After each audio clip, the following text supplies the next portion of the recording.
5 things I wish I knew when I started triathlon. For you, how long ago was that? 30 years ago. 30 years ago? Yeah. You don't look that old. Mine was 20, I guess. Okay. So first thing that comes to mind for me is hydration and nutrition. We all struggle with that anyway, but if you can go back and talk to your 30-year-old self, what kind of tips would you give when it comes to hydration and nutrition? What I would do right or wrong? Or... What would you do differently 30 years ago if you knew now what you could have known then? Oh, well, I would start from scratch because all I did was just, I drank Gatorade and but now there's the gels and so much nutrition per hour.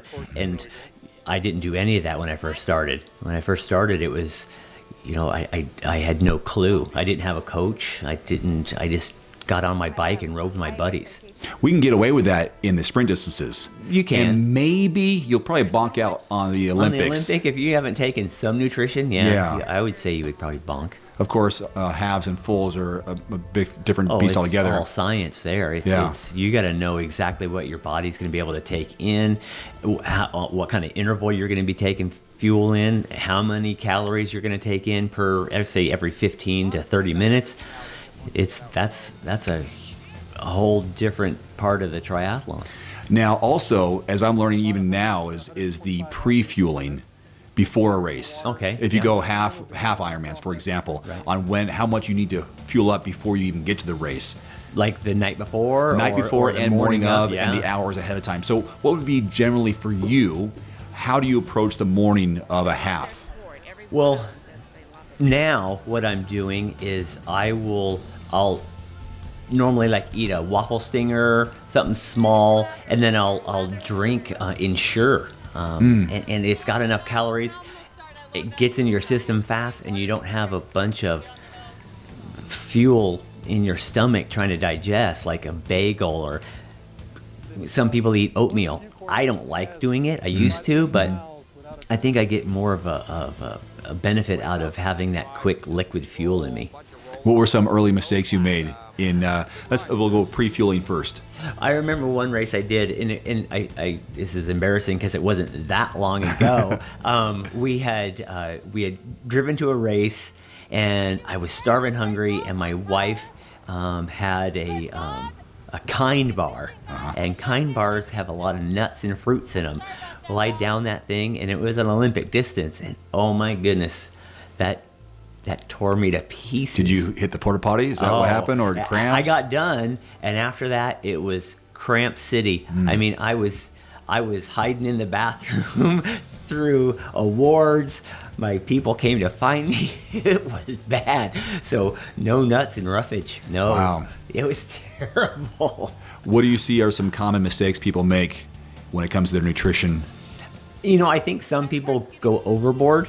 You look at somebody who's racing a half and they've got 4 water bottles with who knows what in them on their bike when you don't really need it. They've got, 10 gels taped to the top tube of their bike. And I mean, yeah. And another thing too is knowing what's on the course and either training with it so you can use it and don't have to carry much, or make sure you have what you need that you've trained with yourself, so you say it's Power Bar and you use Power Bar, but they have goo on the course. Well, if goo doesn't work, which it doesn't work for me, I can't take it. So I prepare that way, but I mean, I do see people with overloading with their fueling.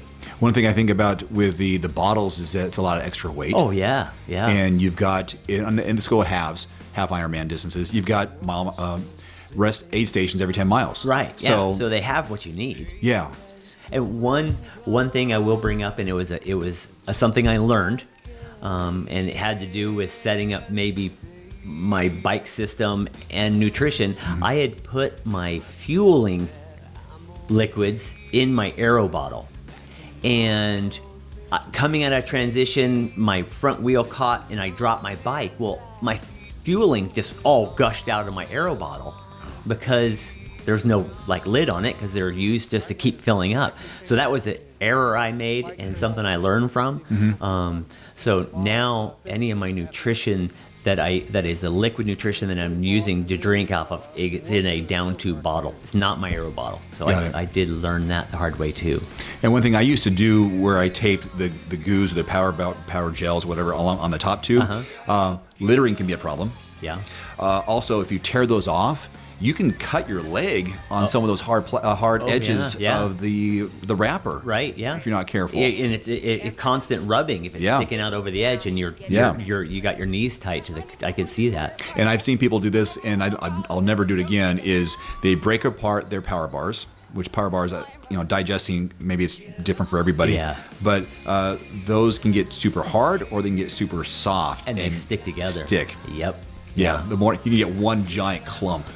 Yeah. Even those little those gel blasts from Power Bar a long time ago. I love those. But if those on a hot day become one big gel. old gel. Yeah. A sloppy mess. I've used the like in my bento box, the same thing. I would use waffle stingers. They just seem to work for me. So I break them in half. I tell you, halfway through that half Ironman race, the sweat and water and everything filling up that bento box, gross. It was nasty.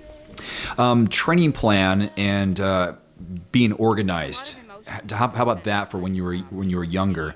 Not having one, and how it's changed over time. Oh yeah, I never used to have a training plan. It was just me and my buddies who got into the sport. Just we would go ride, and we had no structure to our rides. We started hearing about what they call a brick, some of the other people we've trained with, oh, you got to get off and run. So we would try that, but we didn't know how hard to run or how long to run after a bike ride. And things have changed a lot. So before, was it just going on feel and you just followed what someone else did? I mean, 30 years ago was the early days of triathlon. Yeah. So no one, I don't know what people knew back then, but even 15 years ago, people had a better idea that you need to be on a structured plan of periodization, some base building, some tapering, speed work. And I knew nothing about that when I first started the sport. And how have you your results reflected? Oh, well, so much better, right? Done a lot better on a plan and some structure. Do you remember anything about the word tapering when you were younger? No. And how long ago, it might be hard to remember, how long ago did tapering become, oh yeah, that's a good idea? I guess I probably didn't learn about tapering until I did my first Ironman. Okay. And I did my first Ironman in 2006. Okay. And I did hire a coach at that point, and I kind of got the gist of what I'm doing. Okay, I'm building, and then I'm taking it easy, build and take it easy, and then race week. 2 weeks prior, you start tapering down. But when I first started, racing Olympics and halves, I didn't know anything about tapering. Would you, let's say on a Sunday race, you'd be training hard on a Saturday the day before, or going on a 50-mile bike ride, going, "Hey, I got a race tomorrow, but I'm just going to go." I'm going to get my legs warmed up. Yeah. Yeah. And as a coach, how do you convince your athletes to trust the process now when it comes to tapering? When they say, "Hey, coach, I feel great. It's a couple days out or it's a week out. I still feel fresh. Why am I slowing down my volume?" Right, and that's the whole point. You do want to feel fresh on race day. You don't want to beat yourself up. And thank goodness the people I've been working with have trusted the process and trusted what my guidance and I haven't had anybody butt heads with me, but I think the sport has grown so much and it's become more popular and more that I think there's more information out there for people to say Google. I mean, 30 years ago, I didn't get on the Google. Yeah. So they probably have an idea what is going to be expected of them. So once they get their plan and they start training with me, they have an idea what the expectations are going to be. But back in the day, there wasn't that kind of information out there. Other 5 things you wish you knew, or we wish we knew about when we started triathlon, is course recon. At least for me, I think that's very important. If you have the opportunity, and lucky for you and I, when Coeur d'Alene's Ironman was over in Coeur d'Alene and the half, you can go over there and you can train on the course and you can get an idea of what it's going to be race day.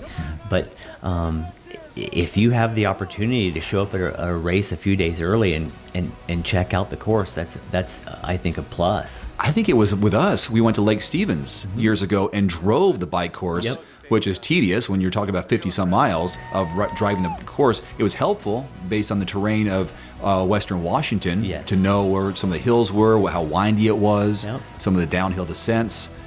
But now you can do that by virtual Google Maps. A lot of times the like say Ironman, half Ironman, they'll put a course profile on there. Yeah. Some of you can kind of Google some of it, and somebody maybe has rode the course and put it on YouTube, and you can kind of see it, which is a benefit to everybody. But yeah, back in the day, it was show up and just go. But Yeah, and if you don't know how to pace yourself and prep yourself for maybe a climb, Yeah. you could go a little too hard. Right. Or maybe the last 10 miles is going to be uphill and you didn't know that, And and you're too tired for it. yeah. I just told a buddy of mine who did 70.3 Coeur d'Alene last year, I did a map, I've done the course a number of times, that here at this mile marker, the climb begins. Right. And you're only going to be going for 3 or 4 miles, and then get ready for some downhill descents, but pace yourself on this course. Here are the markers. So if you do that ahead of time on a half or at a full, or even Olympic, depends on how windy it is, Right. or knowing how many turns there are. Right. Like 70.3 Arizona now Oh has my gosh, it's like crazy. a couple dozen turns. Oh, it's crazy. 3 loops, and you have all these different turns. Like, Yeah. oh my goodness, how do I approach a turn? How do I become efficient on the bike course? Right. I mean, if you sprint out of every corner, you're gonna crash. Right, It's right. crazy. That course, I think, has like 60 something turns in it. I believe so. Yeah. Oh yeah, it's Yeah. crazy. One I have here is swimming, the swim in, the bike out, the run out. Right. Getting yourself familiar with transitions. I mean, I've even seen professionals go, where do I go? Usually people who come right. in Yeah, first. yeah, like, yeah. where's the out? Yep. Walking to a course, looking around, and get an idea of And where you are. that's definitely what I tell my athletes if they're racing a half or a full.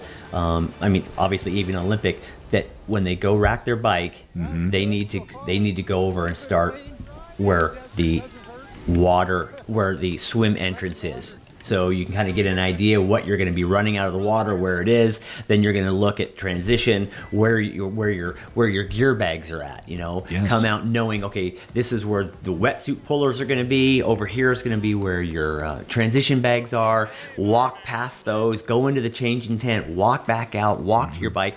All visualization, and if you don't do it, you could be lost on race day. And that's the last thing you want to do, is run around not knowing what you're doing and not know where your bike is, or not remember where your bag was sitting. And yeah, so getting a good visual is definitely part of the preparation. Well, yeah, a lot of these things I'm recognizing now, a theme is you're putting your mind at ease. If you're prepared on race day, you have a lot, take out the guesswork, take out the stress, you're calmer, you're Yeah. probably faster because you are confident. You come out, I know where to go. Exactly. I know where the mile markers are. I know where this big turn or this big hill is, and I'm prepared.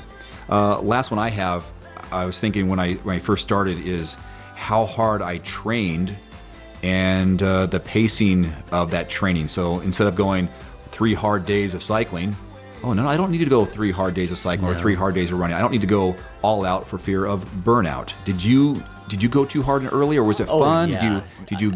I mean, it was almost like I was racing a lot, and it would be racing weekend after weekend, just sprints and stuff. And I remember, honestly, I was just taking the Advil because your legs are trashed. And I mean, that was just a terrible plan. So, yeah. So does that nowadays? What comes to mind is how you structure your race year. Right. Yeah. Yeah. Or build it up. I'm going to just sprint on this weekend. 2 weekends later, I might do an Olympic, which will set me up for the half. which then set you up for the full. Yeah. Yeah, you try to plan out your season, so you're not guessing. Yeah. And yeah, like you were saying, the more prepared you are, the more confidence you're going to have going into this. And your expectations will be realistic. Yeah. It's like, oh, I don't have to plan on being first every time or try to go crazy every time. You use some of the stuff as like practice, like sprint.